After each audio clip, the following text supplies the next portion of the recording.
All right, and we come on the air tonight with breaking news. Live pictures of the White House, where the next 24 hours could be the most consequential of President Biden's entire presidency. Just down the road in Pennsylvania Avenue, members of Congress are growing increasingly skeptical of the president. Word is that the Senate Majority Leader, Chuck Schumer, has indicated to donors that he may be open to replacing President Biden. President Biden's team heads up to Capitol Hill tomorrow to try and talk to very skeptical Democrats.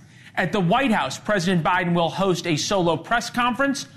And boy, if you want to think about a turn of events, tomorrow, Biden's much anticipated solo press conference at the White House on the very same day that Donald Trump was supposed to be sentenced in his hush money case. So fortunes have changed very quickly in Washington and with this presidential election. This may be the most interesting week of presidential politics in modern history. It is truly an extraordinary time. With that, we welcome you to the fairest show on television and begin to talk about what is happening in real time. It appears the dam is breaking right now for President Biden. And the most interesting person is not the wavering, but the Dems calling on Biden to drop out. We're going to continue to look at this. The one person who is not on this list right now is George Clooney. Now, George Clooney is very important, not only because he's a big actor and people listen to him, but because his best friend is Barack Obama. And we are going to put up on the screen right now George Clooney's op-ed that just dropped in the New York Times. President Obama has not said anything yet, but one of his friends just did, George Clooney. Up until now, a few people have said that President Biden needs to go, nobody cares. They're all backbenchers. But Clooney, just a few weeks ago, held a fundraiser for Joe Biden. George Clooney writes, I love Joe Biden, but we need a new nominee. The Joe Biden I was with 3 weeks ago at the fundraiser was not the big Joe big effing deal Biden of 2010. He wasn't even the Joe Biden of 2020. He was the same man we all witnessed at the debate. He went on to say, we're not going to win in November with the president on the top of the ticket. We won't win the House, and we're going to lose the Senate. So, right. It shows, of course, the Democrats knew that Joe Biden had lots of problems and covered it up and thought they could get away with it. That's politics. George Clooney's an actor. We move on. Clooney may have written that op-ed without talking to President Obama, but the chance of that is the sun rising in the West tomorrow. The Democratic establishment is using George Clooney to make a point. And I said that Biden's candidacy is dying the death of 1,000 cuts. And those cuts are coming from members of his own party. Tomorrow, members of his inner circle head to Capitol Hill to meet with Senate Democrats in an effort to try and stop the bleeding. But here is the problem with that strategy. There is nothing Biden can do to stop the bleeding. He can't stop the cuts coming in. There's a new phrase in Washington, and this is the most interesting group of people, wavering Democrats. The new phrase is Joe Biden needs to make a decision, ... for the good of the country. And just look at who is saying that Biden needs to make a decision. And the phrase itself is odd, right? Because over and over again, Joe Biden has said, I made a decision, I'm in. He's made a decision, but all of these people, most notably Nancy Pelosi, Tim Kaine, former vice presidential nominee, Senator Richard Blumenthal, who yesterday was full-throated in his support of Joe Biden, Prema Jayapal, chair of the Progressive Caucus, they are all saying Joe Biden needs to make a decision. And the person who really drove this home this morning was Nancy Pelosi. Does he have your support to be the head of the Democratic ticket? As long as the president it's up to the president to decide if he is going to run. He has said he has made the decision. He has said firmly this week he is going to run. Do you want him to run? I want him to do whatever he decides to do. And that's the way it is. Whatever he decides, we go with. Pelosi did that on Morning Joe. That's Joe Biden's favorite television show, period. Pelosi's many things, but she's not dumb. She's perhaps the smartest political operator in D.C. And today, reporters chased her all over the Capitol. Do you believe you should run for re-election? I'm not speaking English to you. I'm not going to be making any statements about any of that right now in the hallway. When reporters from ABC are chasing a Democrat to ask if they support their own president for re-election, that is not a bad day for Democrats. It's an awful day. And creating that day is members of Biden's own party. Tomorrow at the White House, President Biden holds his first solo news conference in recent memory, and he will certainly say, I'm in, I made my decision. And now comes the problem for Democrats. They don't like that decision. And here's why. Former President Biden's White House communications director, Kate Bedingfield, sent a message to the White House. It's a tweet. It said if they have data that supports the path to victory they see, they should put it out and help people who badly want to beat Trump rally around the message. People want to see the path. We're going to switch the view here on the wall, and we are going to explain to you why that path to victory is blocked by a red wall. These are the toss-up states, 235 to 226, Wisconsin, Michigan, Pennsylvania, Georgia, Arizona, and Nevada. Remember, 270 to win the election. At the current moment, Biden loses to Trump in every single one of these swing states. And every hour, every day, every new cut makes Biden weaker, which brings more cuts, more time spent defending himself to fellow Democrats and shoring up support in his own party. So there's one man who can end this whole thing and give Biden a path once again. Remember, this was Barack Obama who ran the table. And Obama could either speak loudly and tell Democrats to stop and knock it off, but Barack Obama is not doing that. He's waiting, and that should terrify the Bidens. Ben Corbin kicks us off tonight, former campaign press secretary for Hillary Clinton. It is good to see you. Thank you for joining us. How does Biden stop this? Well, look, I'm not going to lie. This is not good. The polling numbers are not good. We appreciate you not lying. It's a good way to start a relationship off. I'm not going to sugarcoat that. But it's very important to remember, Joe Biden has an incredible 4-year record. He has proven himself far beyond any other president in the last 8 years, 10 years right now in job creation, wages. Inflation's now under control. But my point here is that he's had a great 4 years. And he needs to stand up here now and explain his vision for the future, and that's what he's doing each day. This is a tough space to be in right now, but if you look at his record and you compare it to Donald Trump's record, there is no question. I totally understand that, except that is not doing anything to stop this conversation.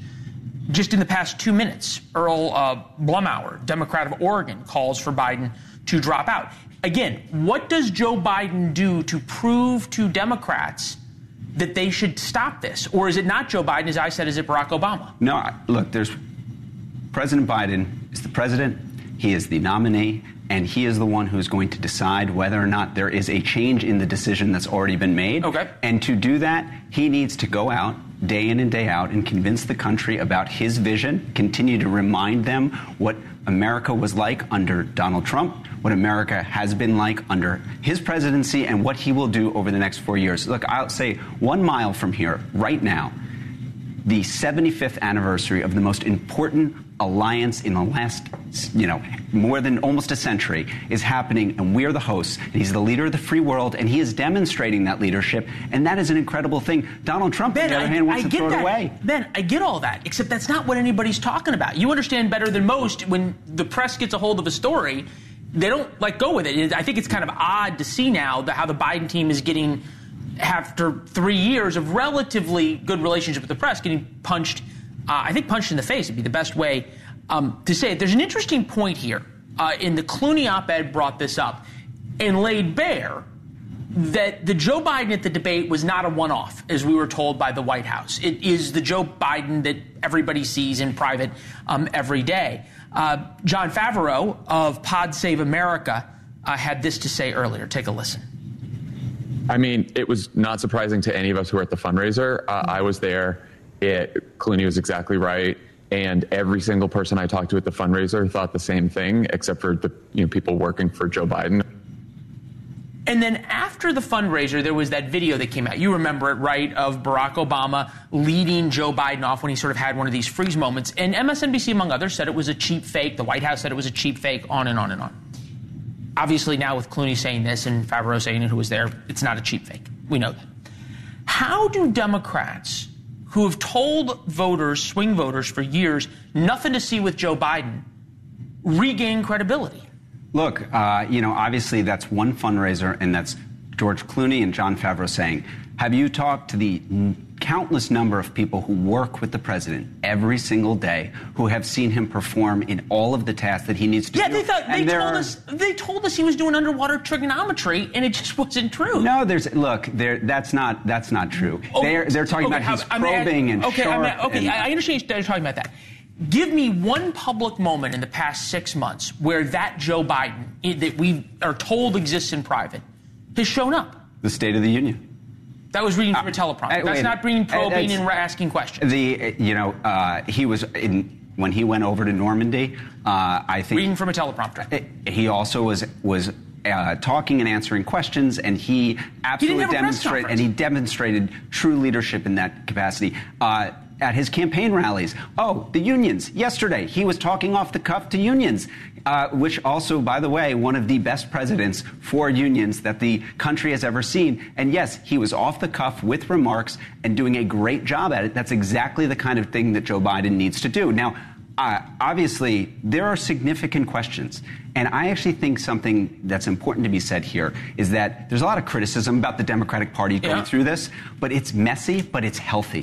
These are good questions to be asking, and the country's better for it. The party will be better for it. What's amazing to me is that the Republican Party, when Donald Trump was in office, quietly said he's unfit, he's unhinged, and he shouldn't be president, but no one stood up. No one wanted to have that conversation. That's not fair, because I covered it in 2016. The division. Who stood up?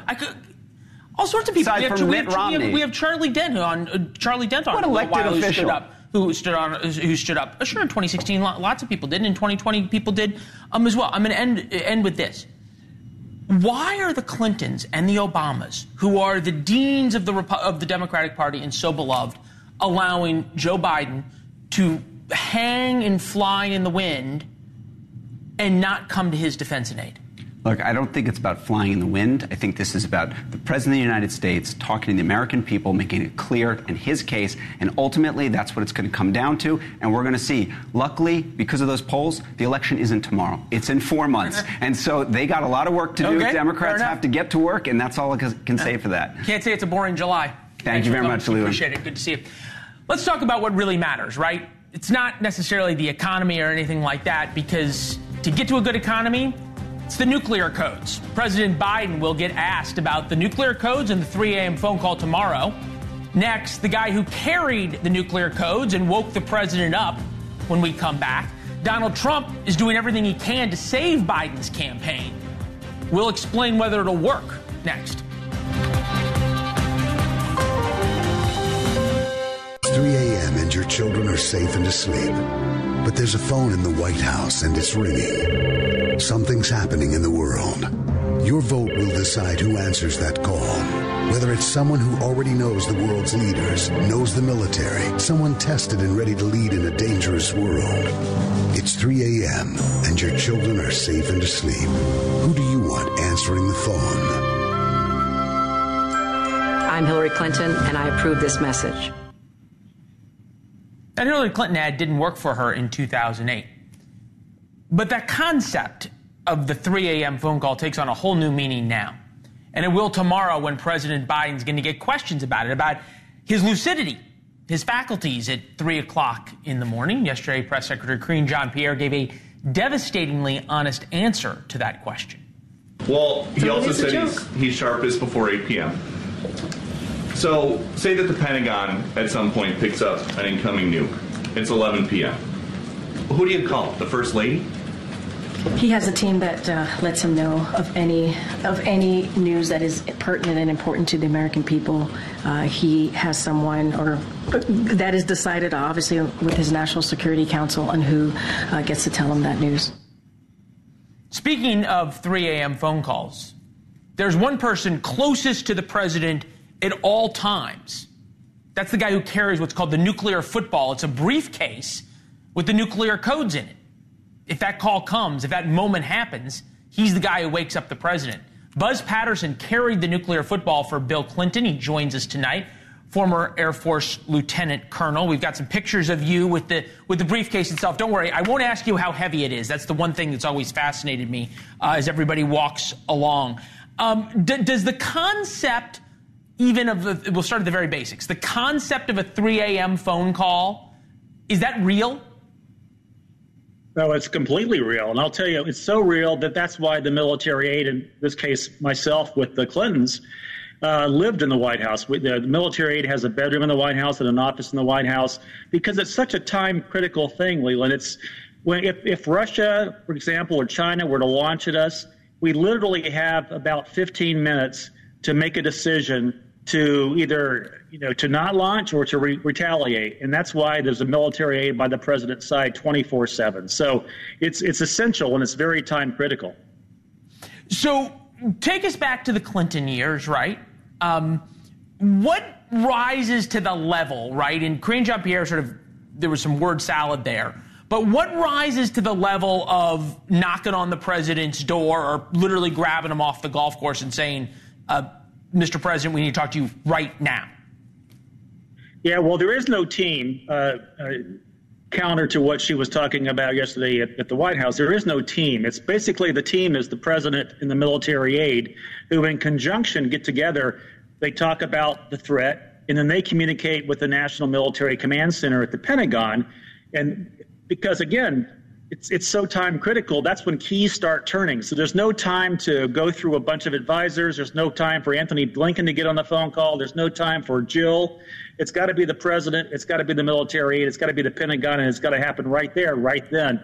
And, for example, on the golf course, I was right there in the golf course with President Clinton with the football in the golf cart right behind him. So it's there's no time, Leland, to screw around. There's no time to consult. This is an important question, though, right? You're asleep at 3 o'clock in the morning in the bedroom as the military aide. Right. Who decides to wake the president up? What does that go through the military aide? I'm just trying to put myself in the. Okay, so it goes through the military aide, and you go knock on the door and say, Mr. President, I need to talk to you right now. Yes, the National Military Command Center would call me and say, hey, we think we have a launch that's coming from, let's say, North Korea this time. And I would pick up the phone and say, Mr. President, I've got to meet you in the residence right now. I'm coming up with the football and the codes. Let's get down and talk. And at the same time, I'm placing a phone call back to the Pentagon, the National Military Command Center, saying, okay, guys, it's go time. I got the president. Let's talk about the options real quick. And you have about 15 minutes. Max. That's max. That depends on where the actual launch is coming from. So, there are parts of Russia, Leland, that it would take us maybe 20 minutes to hit here in the United States. And it depends on what part of the United States they're trying to hit. China could hit us in about 10 to 12. So it's. I'm just thinking about the awesome responsibility that entails.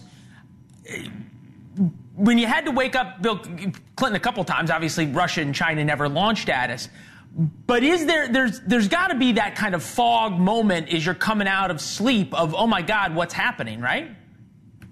There definitely is. And I'll tell you, for the 2 years I was in the White House, I didn't really sleep that much. I was always ready for that phone call.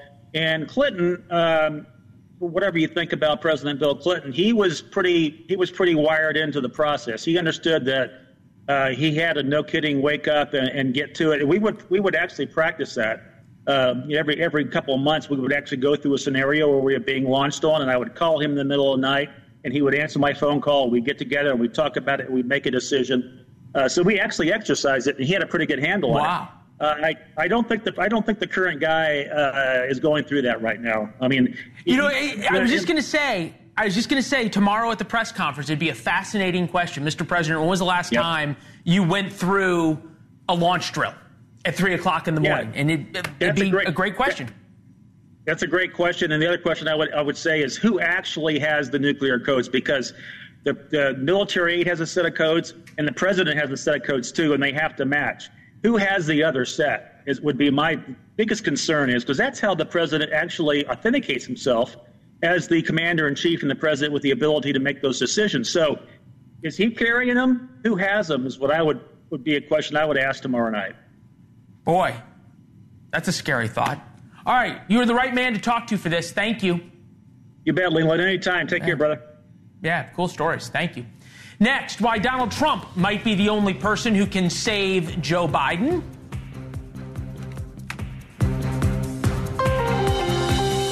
I think we should be spending a lot more time paying attention to what this prospect is for our own national security.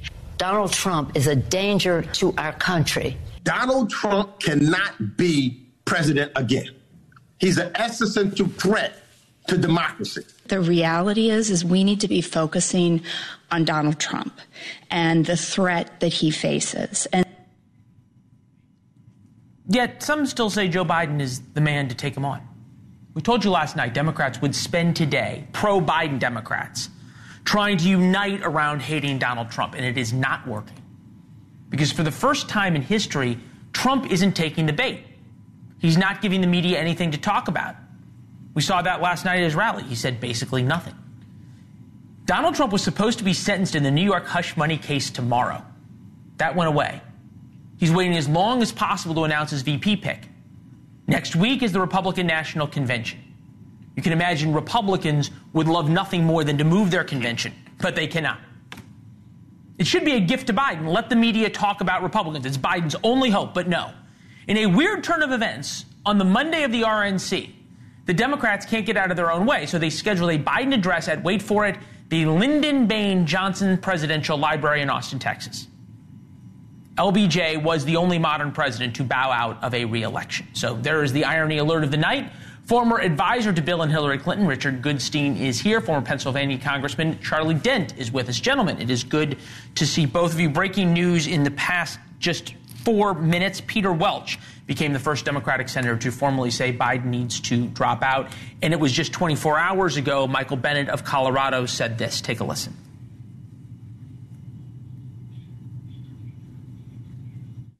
Donald Trump is on track, I think, to win this election and maybe win it by a landslide and take with him the Senate and the House. And so for me, this isn't a question about polling. It's not a question about politics. It's a moral question about the future of our country. Richard, at what point are Democrats going to have to square the circle of Donald Trump is an existential threat? All polling shows Joe Biden is going to lose, but we are going to stick with Joe Biden. So I don't think they're going to stick with Joe Biden. NATO was in town for the 75th anniversary. They weren't going to knock the props out from under him with all these foreign leaders and dignitaries in town, right? That stands to reason.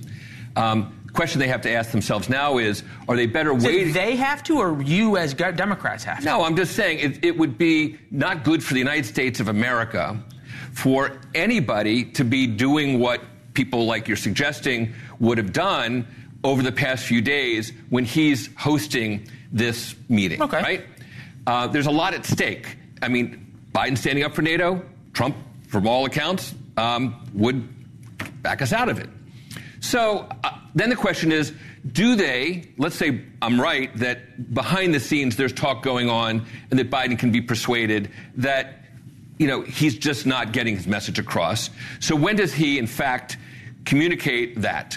Is it during or after the Republican convention? I would suggest after. Let the Republicans of the convention spend whatever ammo they want going after him. That would be a waste if it turns out that as of Friday or sometime next week, he's not the nominee anymore. So I actually should wait till after the RNC. It's an interesting question, Charlie. And look, you are, I think, fair to say, an anti-Trump Republican.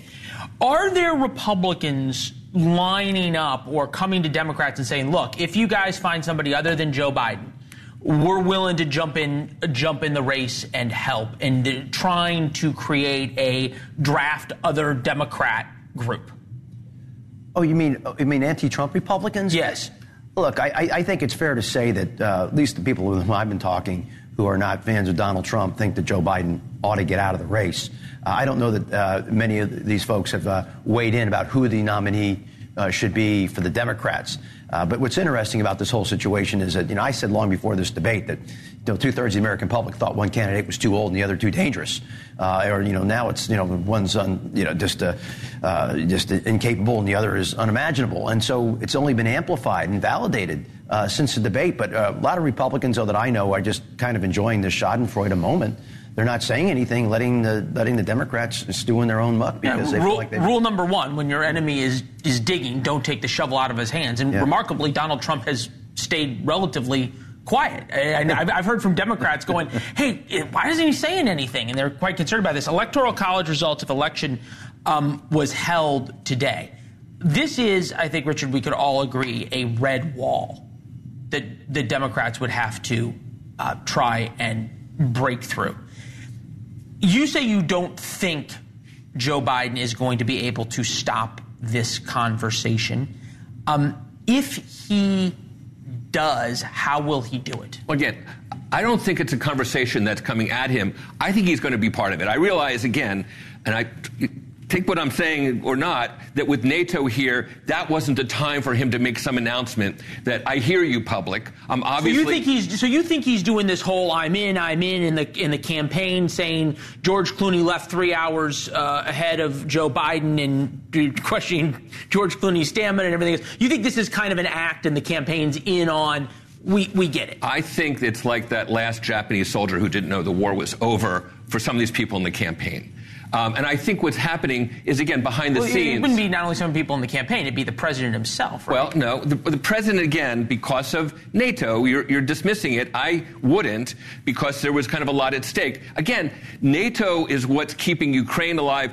Trump would throw the towel in. So there's a pretty big, the stakes are pretty high. And what I'm saying is that I think Biden will ultimately come to the view, polls will be part of it, and frankly, his own shortcomings. It appears that something happened over the past few months so that he's not the same person he was even several months ago, let alone, And Joe Biden will be a big part of it, too. And I think Michelle talks to her. I mean, I think this obviously is these are very delicate conversations, but I think they can be had. All right. Gentlemen, thank you very much. Appreciate it. Great to be with you. Good to see you, sir. Thank you. Been a fan of yours for a long time. Joe Biden. Well, we're going to write about that a lot in War Notes tomorrow. warnotes.com. Sign up for our free daily newsletter. We'll also see you on social media at Leland Vittert. Gives you our thoughts on the most important stories of the day. That'll be out tomorrow afternoon. You can respond. We'll share some of your thoughts. We'll talk a lot about Jill Biden. She goes from first lady to shadow president. What will it be like for her once the media turns?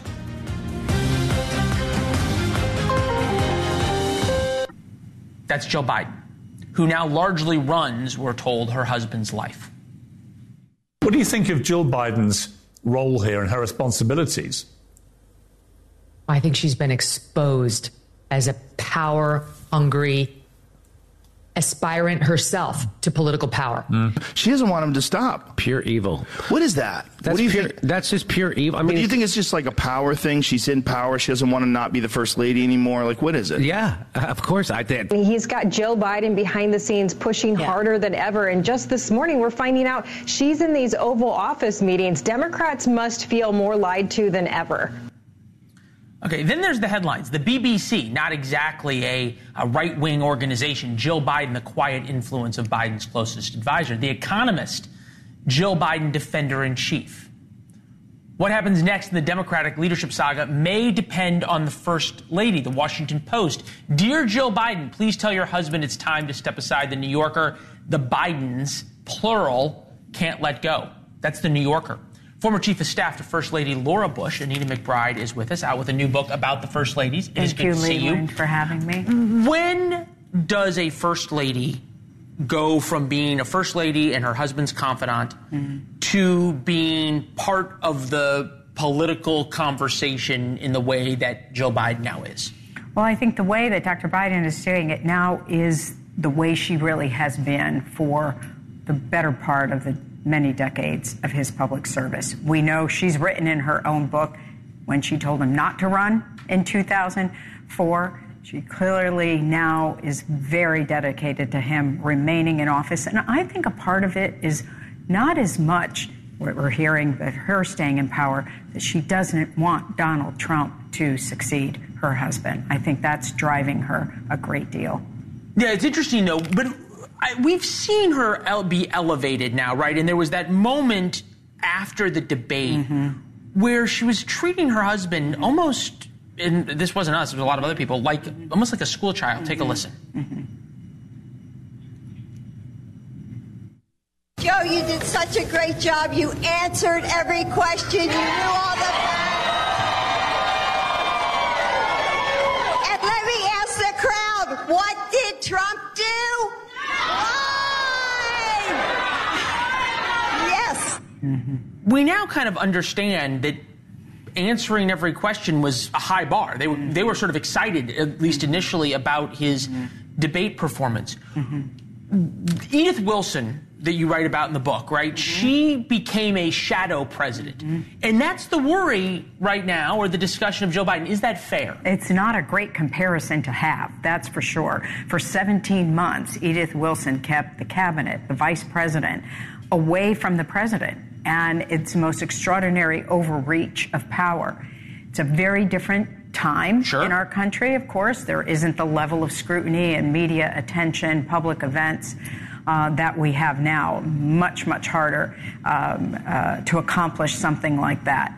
But there is no doubt she's out there, the greatest defender of him, the most vocal advocate. Her campaign schedule is relentless. She campaigns way more than he does. This is the NATO dinner at the White House. Now. She's welcoming everybody to the White House. But again, at what point, if you're out on the campaign trail more than your husband is, right, and you're doing more events without a teleprompter than he is, at what point does she become fair game and loses sort of the protection of, I'm the first lady, I'm not a politician? And she's being very political right now, and even in some of her state, generally first ladies.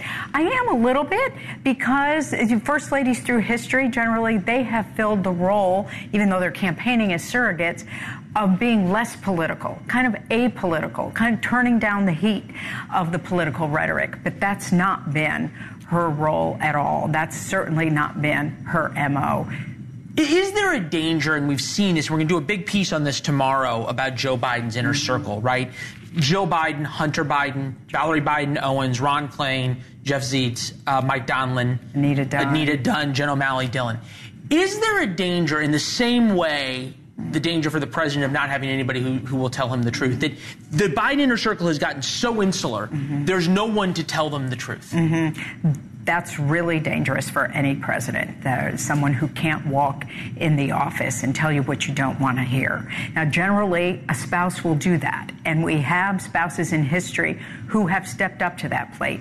The Lady Bird Johnson example you mentioned, that President Biden is going to the LBJ library. Here's the one first lady who in 1964, when her husband was running, said, do not run in 1968.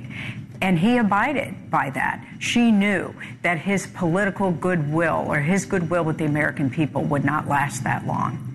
That's fascinating. So we're going to watch the first couple. We're going to watch President Biden head to the LBJ library. And it was the First Lady who said, you're done. First Lady who wrote him a memo in 1964, in the spring of 64, while he's campaigning for his first. Sorry, the First Lady wrote the president a memo? Right. Those were the days, right? She was a communications pro. She really was. All right. Remembering the First Ladies is the book. And it's some fascinating stories. Thank you. And I think, boy, now more than ever, the role of the First Lady is what we're paying attention to, because she is so pivotal here. Absolutely. Thank you for talking about it. I appreciate it. All right, we've got the live pictures right now of President Biden welcoming everyone from NATO to the White House. President Biden's candidacy hinges on a press conference that is less than 24 hours away, what the media should ask but won't.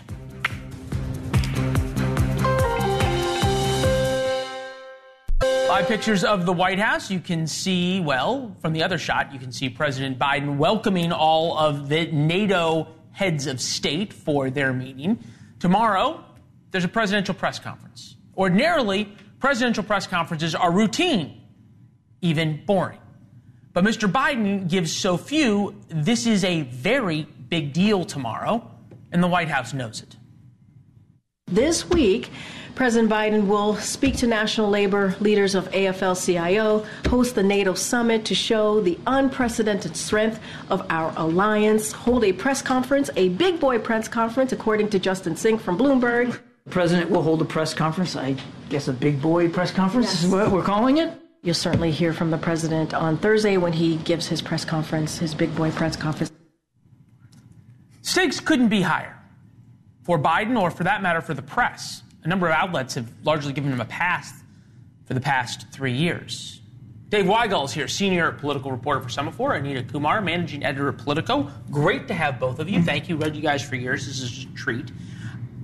What do you make, Anita, of the White House almost making fun of the big boy press conference concept? They are making fun of it, but actually, as you said, the stakes couldn't be higher, and he's going to be judged on everything, not just how he looks and how his voice sounds, how many questions he takes, how defensive is he? And they've been a bit defensive, right? That's part of what you just heard there about the big boy press conference. Is he going to answer questions, or is he going to push back and say, you know, this isn't something I want to talk about? That's something President Biden has done in the past, where he says to reporters, hey, this isn't the topic. I don't want to talk about this. So we're going to really see if he's open to answering those questions and how many he wants to. Yeah, and we have a couple of sound bites of press conferences that, as you point out, did not go so well. And maybe people didn't pay as much attention as they should have. Take a listen. It wasn't confrontational at all. You came up with Thank you, everybody. This ends the press conference. Thanks, everyone. Thank you. Thank you.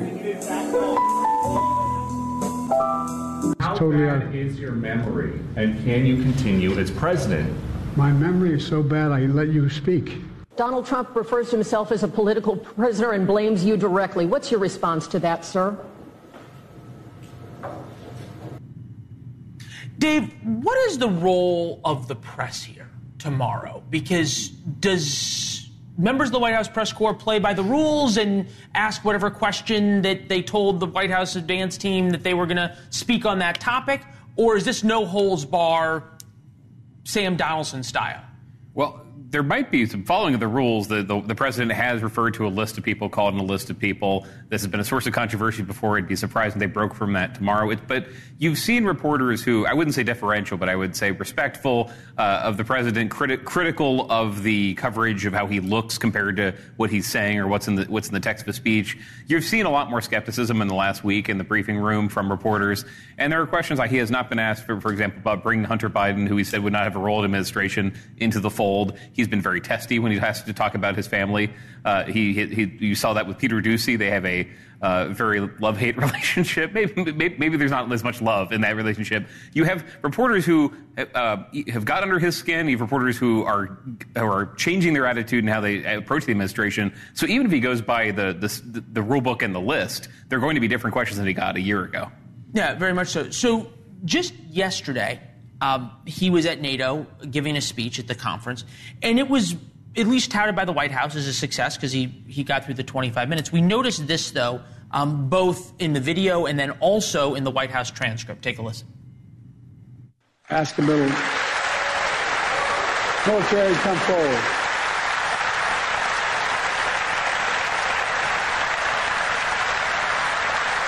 I'm asking to read the citation.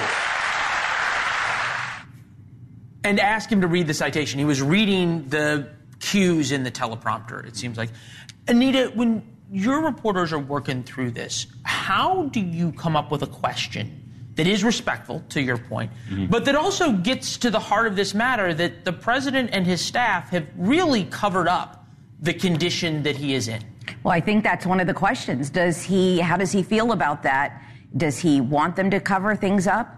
I mean, I think there are going to be a lot of questions about his medical examinations he's had. And I think you can do these in respectful ways, but you have to push back. There's not a lot of opportunities at the White House, as you've said, to talk to the president himself, right? You have the press conference, right? Right. And so he has not done as many press conferences as you said. And so there's a lot of questions that reporters want to ask. And you can be respectful. I mean, but you can ask tough questions. And I think there's a lot of questions that will be asked about medical, what exams he's had, what they'll be releasing. And I think the big question right now is, why has he, for the last 2 weeks, not come out more? Yes, he started to do that. But if you talk to folks on the Hill, members of Congress, they're asking why he hasn't been over there. Why isn't he calling them up? And I think that's a big question that sort of everybody, Democrats, are looking to answer.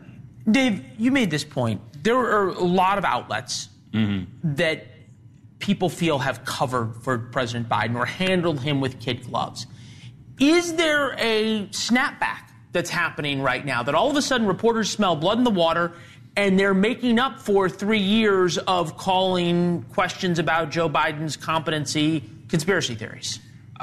The president has changed in office. I'm not trying to analyze him via video right now, but anyone who's covered him closely saw a changes in Joe Biden for 2020 to 2023. I don't think a reporter who was... Remember the context. The Trump campaign was portraying him as an invalid because he was being COVID safe in 2020. Reporters who covered 2020 saw that. I think that fed into some of the skepticism of conservative media. There's something Rui Teixeira calls the Fox News fallacy. If it's on conservative media, there's some skepticism that this is real. But I'm not defending it. I'm saying that has changed over the last week, and there are questions about the optics, about why the president said something reading off a teleprompter that wouldn't have been asked before. It's seen as everyone slips up. That is being seen differently now. And again, look at these KGP pressers in the last week. People who were a lot more deferential are skeptical and say, why have you been not covering up? That's a loaded term. Why have you not been more blunt about the president's condition? Why have you not given us these facts? Yeah. Well, we all get to watch tomorrow. It's actually something that matters. Good to see you. Thank you both. Good to see you. We appreciate it. Tomorrow for us in War Notes, a deep dive on who is around President Biden, who's really running the government, who is the person or people who have to tell Joe Biden the truth, and are they telling him the truth? Those are big questions. That'll be in War Notes at 4 p.m. I'll see you here at 7 Eastern. Here's Chris.